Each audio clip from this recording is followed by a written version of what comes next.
আমি আপনার সন্তান আজকে থেকে, আপনি আমার বাবা। আমারে কাভারে বউ বানিয়ে দিছে, হরে আমার বউরে ভেজা দিছে। না না, আমি তার সন্তান। সমস্যা সমাধান করলে সাক্ষী বানিয়ে লাগবে। যখন বাবা থাকেন একটা মেয়ের মাথার উপরে, যত ইউটিউবার আছে অন্তত 2-3 জন আছে আমার বাস দেওয়ানে লেখা করে ভাইয়েরটা আমার ভাল লাগে না, এই এক চ্যানেল চায় না, চিন্তা লাগে ওরা, বুঝলেন?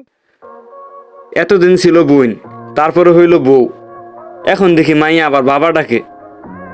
বাংলাদেশে থাকলে যারা কত কিছু দেখতে হইব, যারা কেউ চিনত না, আজ কিছু লেন্ডি মার্কা ইউটিউবার আর কিছু লেন্ডি মার্কা সাংবাদিকের কারণে এই লোকটা কখন কাকে কি বলে সে নিজেই জানে না। দেখা যাইতেছে কাউকে মারতেছে, আবার কাউকে জড়িয়ে ধরতেছে, আবার দেখতেছি ওনার দোকান থেকে মানুষকে তাড়াইও দিতেছে। আসলে অল্প পানির মাছ যখন বেশি পানিতে পড়ে যায় তখন সে কি করবে সে নিজেই জানে না। ওরে চিনত না কেউ, আর কিছু সাংবাদিক আর কিছু ইউটিউবার দিল ভাইরাল কইরা, আর এখন তো শালা পুরো আসমানে উঠতেছে। কখন কারে কি কইব সে নিজেও কইতে পারে না।